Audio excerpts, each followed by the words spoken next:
Hey guys, this is Solution Podfic, and today we're going to be reading Redhead's Greatest Supporters by SFD. This is Chapter 2. Craig Tucker he's not perfect. Often, he'll be the first to tell you that, especially since most of those who know him wouldn't agree. But he knows. He knows, alright? Out of school by 16 and straight into the life of gangs. Even in school, he was never the academic, so he gets hired as the muscle, as the common thug, a goon. You tell him where to go, who to beat up, he'll go there and he'll beat them up. He was good at what he did, and he felt no remorse. Then, when he was around 22, he thinks, he meets this working gal named Melissa. She's a fine one, real pretty, even above Gotham standards. Light chocolate skin, dark brown eyes, curly hair that defies gravity. He's instantly attracted. A few paid meetups later, and he realizes she has the personality of a firecracker too, with humor that gets him laughing till his belly hurts. Craig Tucker quickly falls in love with Melissa Scott, and she does too. Then he's employed by Black Mask, and well, he doesn't want to get her messed up in any of his shit. He spends one more night with her, a wonderful night, back at his place with smoke hanging in the air, kisses and laughs, before he convinces himself to stay away. He doesn't see Melissa Scott for another year. They're both different when he wanders back, tail between his legs. But see, whereas his change lies largely in the added scarring, both physically and mentally, new tattoos, the extra bulk, and a deeper appreciation for booze, she changes with the baby on her hip and trembling fingers, migraines, vomiting, sweaty until she turns ashy, losing too much weight, bloodied noses. The love of his life, because that's genuinely what she is for him, was sick with a child, his child. Craig had left her, them alone. Fucking abandoned them because of his own stupid decision.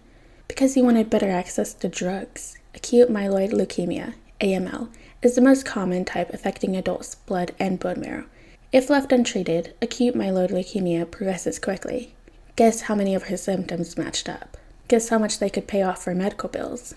Melissa didn't want to bother. Black Mask, everyone needs to work for Black Mask. So, obviously, there needs to be delegations. You can't run an empire that big personally.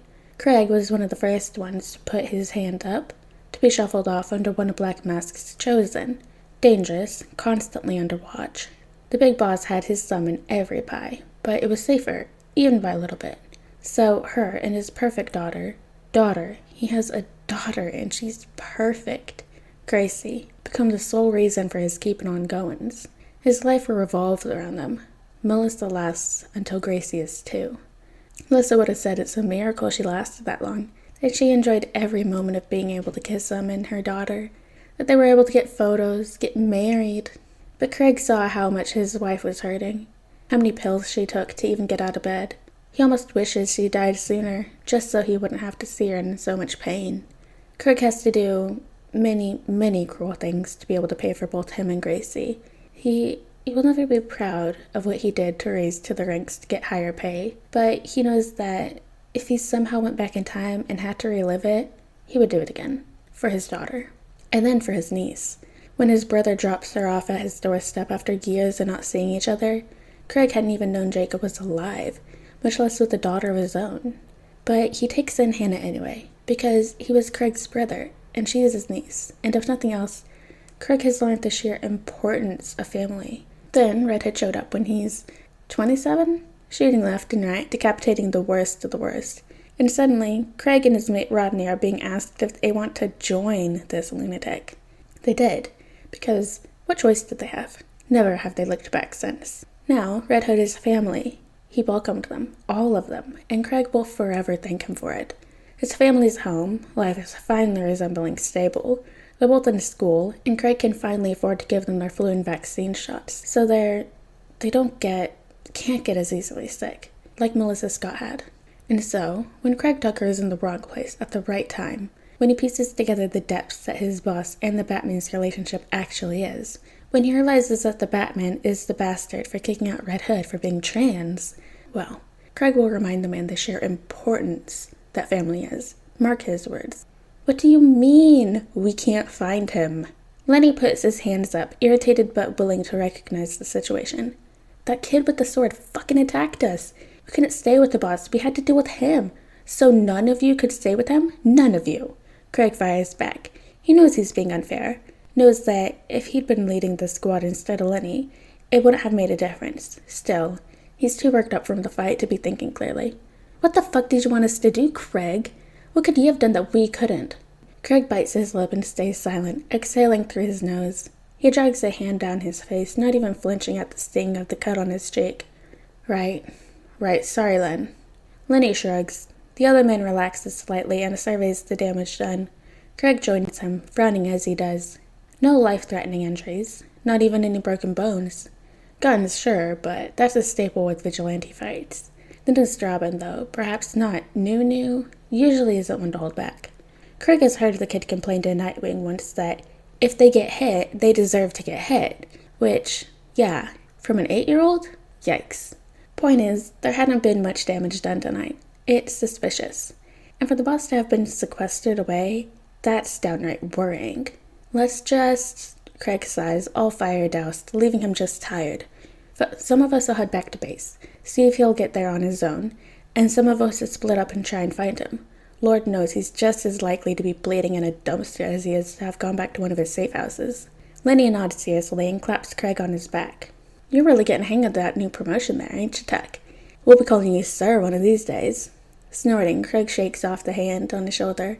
He's a low-level chain of command. Literally nothing much, since Boss usually manages to go on busts with them. Get out of here with that crap. He grins before a gunshot sounds in the distance, and both men sober up. Now let's go. Swearing, Craig hauls himself up over the roof ledge. The damn fire escape had only gone up halfway of the building, and Craig did not climb all the way up here just to go back down. He allows himself a minute to breathe, sprawled out on the slightly damp bricks of the granite rooftop that gives him a decent visual vantage, before he rolls over and gets to his knees. Craig brushes off dirt that had somehow gotten up here. He pulls out his radio. Has anyone seen any sign of him? Not yet. Sorry, Tuck. Nope. Craig sighs, bridging his nose. He does his best not to growl. Really, this is one of the few things he hates about working for Red Hood. You never know if he's dead or chillin'. Really, he'll have to call off the search soon. Boss is a big boy. I've seen him, comes in from the radio. Craig's eyes snap open and he brings the tech up instantly. Where? Heading north around Tony's kitchen? He's not alone. The bats, then. Craig's eyes flit across the rooftops. Glad he made the extra effort to climb up this building. Tony's kitchen, that's just, what, a block away? A block and a half? I'll head over, Craig states, already peering over the fire escape and looking around for other options. The rest of you, go back to base. Continue your work as normal. He swings a leg over. I'll suss things out. There's two sides within him warring. Loyalty and logic. Because with his loyalty, he knows what he needs to do. Loyalty, he wants to jump over this exhaust fan, the metal block on the nondescript roof, and run over with his gun blazing. He'll help distract the enemy and give his boss a chance to escape.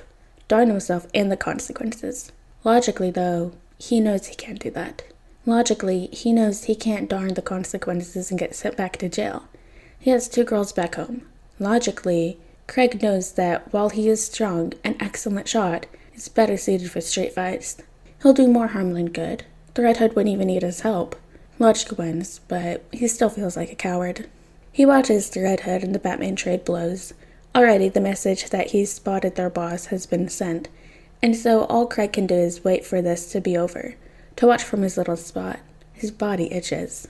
Nightwing flips onto the building, and, even 2 buildings away, Craig can hear the frustrated growl Red Hood practically shouts. The man's attacks increase with fervor, as he has to watch his own back with every angle. And there goes any chance of Craig being able to step in. This whole interaction seems to go on for hours. Craig checks his watch, and it's only been 10 minutes. Neither side is lighting up, and internally, privately, he worries for his boss. Red Hood is deadly. He runs his criminal empire with a tight fist, and no one can say he isn't dangerous. But Batman and Nightwing are Batman and Nightwing. It's like he blinks, and suddenly they've all shifted closer.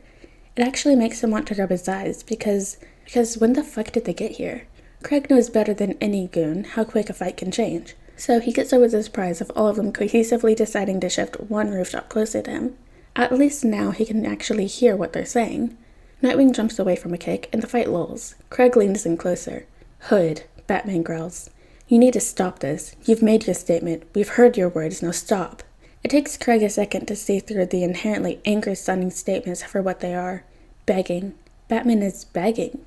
Why, though? Hood only readies his stance. Hood, please. Batman pleads, and it sounds so wrong. Coming from the big bad bat, but it's all Craig can hear. You're my son. Craig watches as those words seem to send his boss into a rage, but he can't hear them anymore. Can't take anything in. Can't do anything but stare with wide, glassy eyes. And it's like the whole city had gone quiet. All he can hear is his heart beating in his ears. Son? Don't bullshit me, Red Hood roars, bringing Craig back into the moment. He blinks, watching as Hood finally takes his gun. Is this why he hadn't drawn it earlier? It's got black accents, and he knows that those words had triggered his boss into a rage.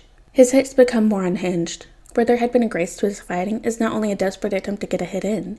Craig knows what an angry, hurting child looks like. Hannah hadn't been pleased when her father had abandoned her, to say the least. Nightwing flips around bullets. With their new proximity, Craig can also hear the incessant words almost shouted at his boss.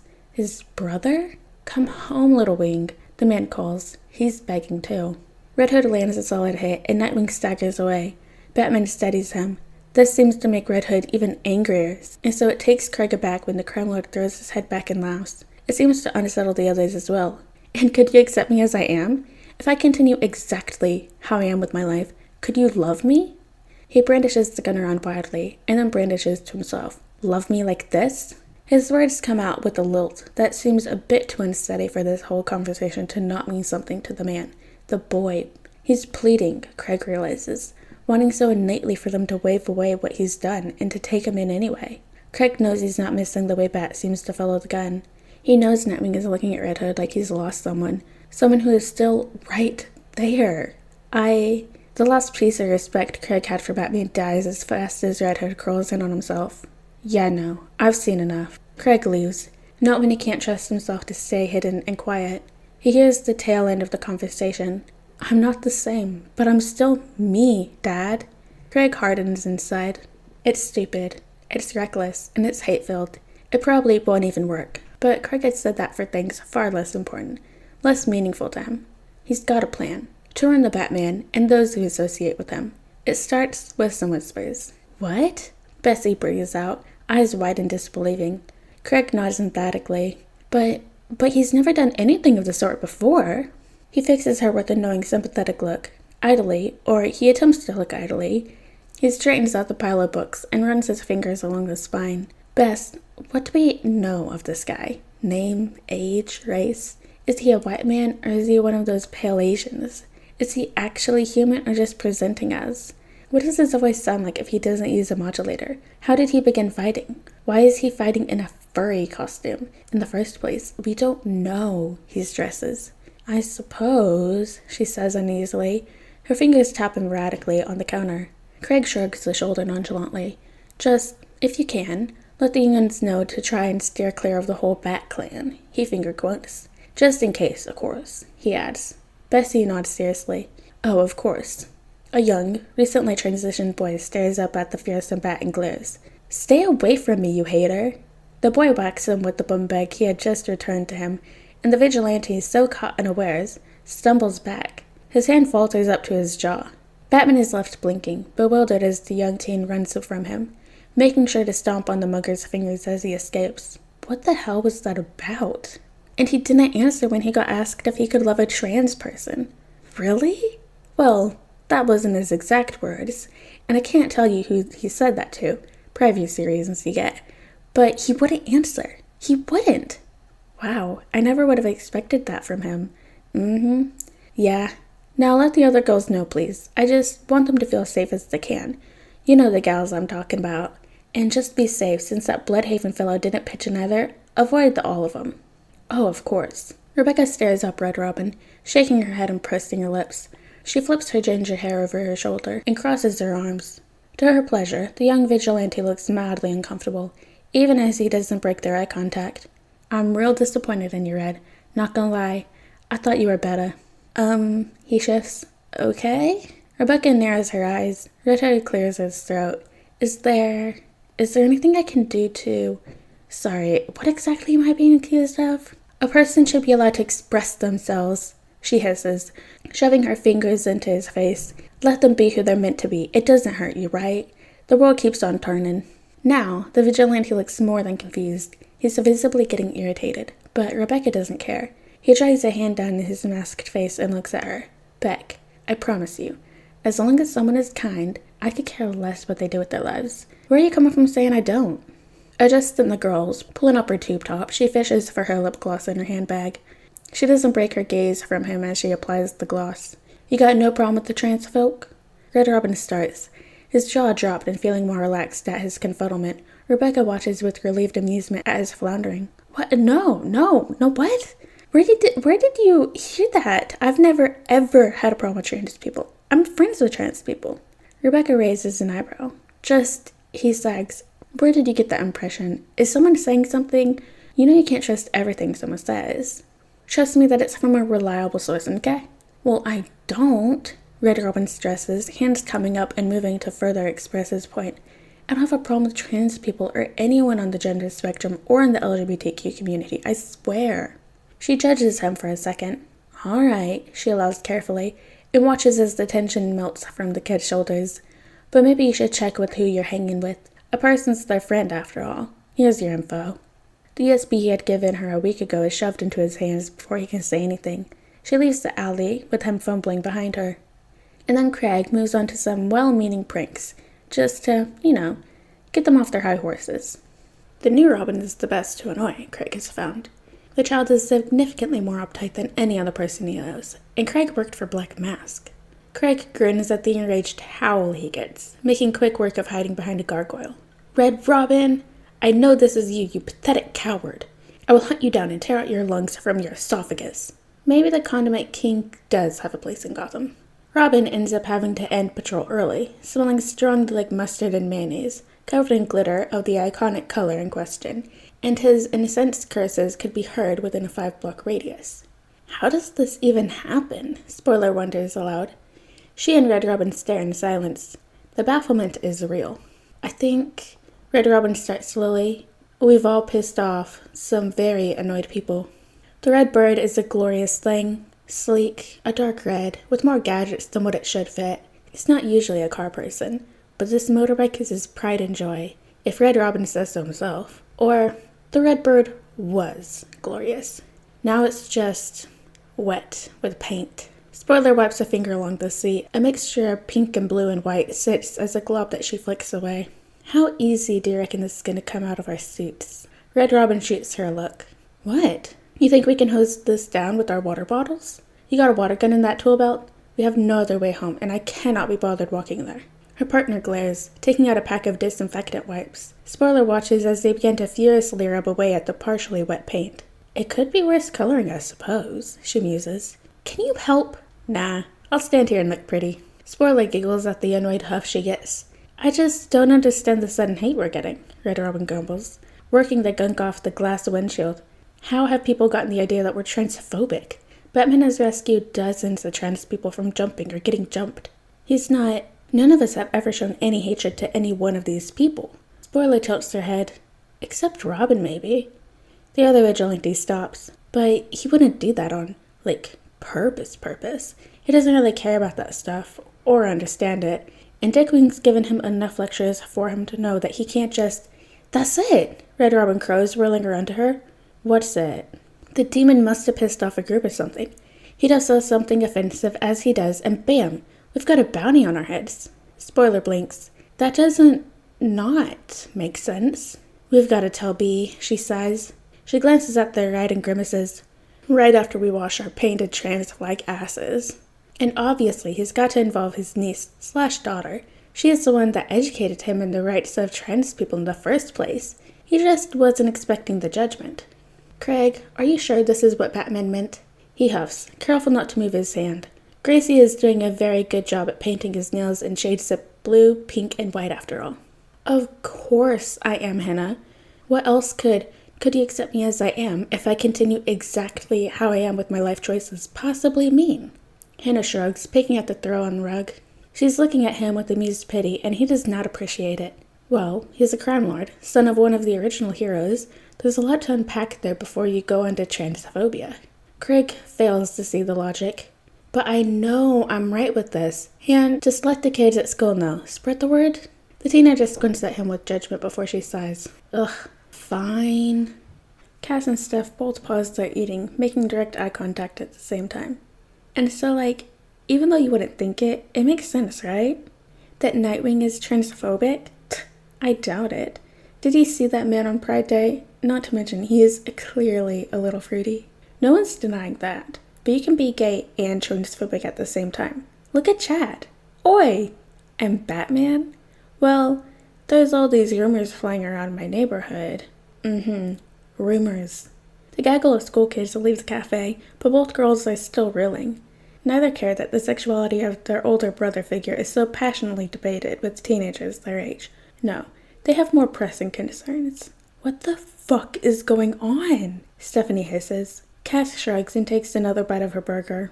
But of course, Craig knows that just because the Batman and Nightwing are obviously transphobic, doesn't mean he can just lump the entire group together. So he started handing out flyers. Oi, signal! Craig waves the yellow figure down. Watching the brightest Bat vigilante make his way over, jumping across the rooftops, he fights back a yawn. Usually, he'd be in bed by now. It's a Saturday. The girls are off doing their thing, so he usually takes his time to sleep in. Catch up on his sleep debt. But this is important. He can sleep later. What's up, concerned citizen? Craig signaled, landing deftly in front of Craig. Craig straightens up, puffing out his chest, and clears his throat. He hands a flyer to the vigilante. Here, take this. We're trying to spread the message. Stop the hate and unacceptance. This is a cause you'd be willing to back up? Signal takes it and looks it over. Craig sees the little upturn of his mouth and holds back a grin himself. Gotcha. You know, Batman has been in a real tiff since all of this started, Signal finally says, looking back up at Craig. You wouldn't happen to know anything about this whole campaign, now would you, Craig? They're both holding flyers signed Craig T. Craig shrugs non-committally and matches the tone. No, not really. I just know a guy, that's all. Right. Patiently, Craig waits as Signal takes a closer look, mouthing the slogan Craig had so creatively created. Don't get bitter, just get better. You know Batman and Nightwing aren't actually transphobic, right? Craig has a feeling that, if he could see the other's eyebrows, they'd be raised in silent judgment. And look, Signal is popular with the goons, so he'll let that slide. Mainly because they don't actually have to deal with him as most work at night, but also because he's publicly black. Which Craig sorta gets, but he's white, so yeah. He just knows that the POC community feels a hell of a lot more comfortable with the yellow glow stick than the cops of the day. Well, sure, he gruffly says. You say that because you're on the same team as him. But Sig, you don't gotta stand with his beliefs. No, he's actually not bitter. The vigilante waves the flyer around a little. I swear on my life, dude. Trust. Craig puts his hands up, universally surrendering. Poor champ. So delusioned. Look, all I'm saying is, there were some witnesses to the bad bat himself, rejecting a trans person asking for help and love. That's all I know. Liar. The Batman is secretly his boss's father, who is actually trans, but won't say aloud because he thinks no one will be afraid or accept it anymore, but Craig has got his back. Just here. Craig dumps the pile of flyers into Signal's chest. The teenagers. Why is there so many teen vigilantes? He's having words with Batman. Hands. Reacting instinctively to catch them. Spread the word. Preach love. Make sure your boss gets one. Stick it on the Batmobile or some shit. Don't get bitter, just get better. Craig jumps off the roof and lands in a dumpster. Signal's confused scream of, "Wait, no!" gives him a pep in his step. Black Bat slowly takes the offered plastic flag, her little trans flag badge shining brightly against the streetlight. "Cheers, BB," Craig says seriously. Black Bat nods back. He gets the feeling that the woman doesn't actually fully understand what's happening, but he'll take his support as we can get him. Black Bat understands what's happening and knows fully well that she could explain that, could clear up this nonsense. She's got enough of a trustworthy reputation for this lovely man to believe her, but she doesn't. This is too fun. And then, for some unknown reason, things finish up. "Can I help you?" Craig startles, nearly dropping the books in his hand when he whirls around. The red-headed librarian smiles up at him from her wheelchair. "Fuck, you scared the shit out of me, lady." He's trying to calm his racing heart, but the woman, and he peers at her name tag, Barbara Gordon, only smirks in amusement. She raises a sharp red eyebrow. Are you looking for something in particular? She asks kindly. I've noticed that you spent a while staring at this single bookshelf. Craig flushes at the ears, shifting all the books to be held against his sides. He uses his free hand to scratch his neck sheepishly. He coughs. Yeah, I suppose I could, is there any recent books about getting a high school diploma when you're a dropout? I promised my eldest daughter I'd try to finish high school with her. Barbara softens. That sounds great, she smiles, pushing up her glasses. But you would have more luck with finding the programs online. Can I get you some of the textbook recommendations for studying for the GED? Craig has no idea what a GED is, but she looks smart. Must know her stuff. Sure, thanks. 15 minutes later, Craig towers over the library reception desk and awkwardly waits for Barbara to start processing his books. There's an awful lot of transgender books you got here, Craig, Barbara notes as she starts scanning. How to support your trans child. She says it kindly, though. Craig notices, and so his shoulders sag with tension release. He shrugs. Yeah, well, I've been educating people lately, so I figured it'd be appropriate to learn to ship myself. Craig misses the way Barbara's eyes flash. Oh, she says, drawing his attention back to her. Who have you been educating? He sniffs. Just, the locals and the like. Barbara hums, looking a bit too interested now he actually looks closer. I haven't been able to get around like I used to, she gestures to her legs in her wheelchair. But I've heard some little rumors. Has our local vigilantes been, in need of educating? Craig narrows his eyes at her and she stares back innocently. His gaze drops back to his stack of books. The Pride All Are Welcome sticker on the notice board a few feet away. The whole library is the more middle class of Gotham, so if he says a few things to a simple librarian, it won't really affect him at work, right? He leans forward and she does as well. I work for the Red Hood, he whispers, scanning her face. There is no fear, no disgust, just acceptance. And so he continues. And recently, 2 weeks ago, I discovered that Red Hood is Batman's son. Barbara twitches, faltering slightly before smoothing over. Oh? Craig nods quickly, breathing deeply. And so you know how there's been this feud between the two since Hood arrived? Because Red Hood came and immediately went on a murder spree. No, stop. He shows a finger in her face. That's only what they want you to think. Barbara stares at him. She blinks slowly.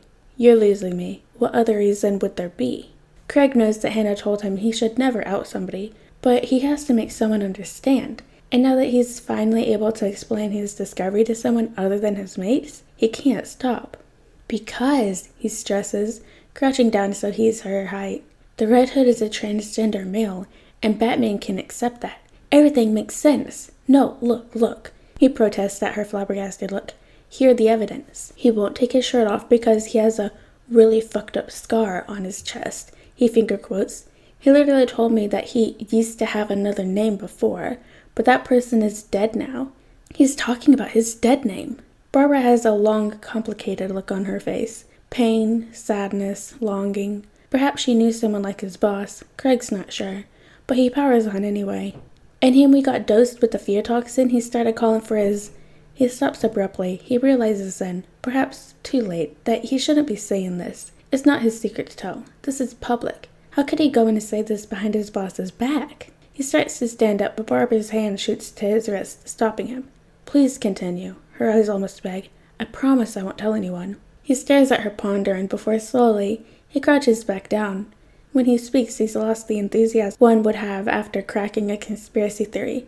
But he whispers just as fervently. He was wishing for his family, he says slowly, wishing they could still love him, even as the man he'd become. Then I overheard the Batman call him son. Miss Gordon has no other explanation. Barbara's eyes have fallen to her hands in her lap, picking at her nails, tapping each finger against her thumb pad. She doesn't say a word, not for a minute. Craig understands. It's one of those things to be nosy about the hot goss, but it's another to actually comprehend what it would be like. That sounds... She clears her throat. They've got a strange relationship then. Maybe Batman's trying to make it better, finally. Craig doesn't say anything. Her expression washes away. She takes a calming breath. She looks up, brows furrowed, as is remembering something. Did he confirm that he's trans? Male to female, you said. How are you so sure? I threw him a gender party and he cried, Craig intoned seriously. Oh. Barbara finishes scanning his books in silence. When Craig leaves, oblivious to the turmoil and confusion he's just created, Barbara wheels into her office. She pulls up a contact on her phone, and, impatiently, she taps her nails against her armrest. The line clicks. Bruce? Bruce, yeah, shh. Listen, we've got to talk. It's a cold night in Gotham, nothing out of the ordinary, but it's not appreciated either. The lighter scrapes and ignites. A warm glow he can't feel wavers in front of his eyes. This time, the wind doesn't blow it out, and it stays, burns brightly. He can feel it warming the metal and warming his skin. It's with shaking hands that he lifts the cigarette to the lighter, and it's because of the shaky hands that it takes so long for the cigarette to light. But it does, and the lighter goes out. A faint stream of smoke begins to rise, and the tip begins to glow. He brings it to his lips. He breathes in, filling his lips with smoke he can control, and he breathes out. Jason's lidded eyes open. A quiet, almost unnoticeable thud sounds behind him. He doesn't startle, he just sighs. He brings the cigarette back to his lips. Jason. Names, old man. Batman doesn't say anything, and Jason exhales heavily, rolling his eyes. If you want to fight, let's get it over with. Neither move. I don't want to fight, Batman says finally. I'm tired of it. Jason can hear footsteps coming near him, but he doesn't break his gaze on the city. Smog-ridden, towers of light, various honking of the traffic. Beautiful. Home. Yeah, me too. The intimidating figure of Batman quietly sits down next to his estranged son, only a stone gargoyle between them, and hesitates. But he knows he needs to ask. I won't be able to change, Bruce. Not really. Jason breaks in, voice rough. I need you to know that. Too much shit has happened for me to go back to the kid you knew. We both know that. Batman hums. That's okay, he says finally. I'm not the same either. And I won't stop being redhead either, Jason mutters firmly. You might not be able to see it, old man, but the city needs redhead as much as she needs Batman. He waits for the rebuttal, the disagreement, the preaching of morals, the list of sins that Jason has done and ruined his soul with. It doesn't come. Jason, are you transgender? The man in question chokes, his cigarette slipping through his fingers and falling down the building. He grabs hold of the ledge and swings around so he can stare at Batman incredulously. What? What the No! It was Craig, wasn't it? He got into your head as that stupid fatherly bastard. I bloody told him. Batman tilts his head, uncharacteristically uncertain. So, you aren't trans? No! Alright guys, and that is the end of chapter 2 of Redhead's Greatest Supporters by SFD. I hope you guys liked it, and I'll see you next video.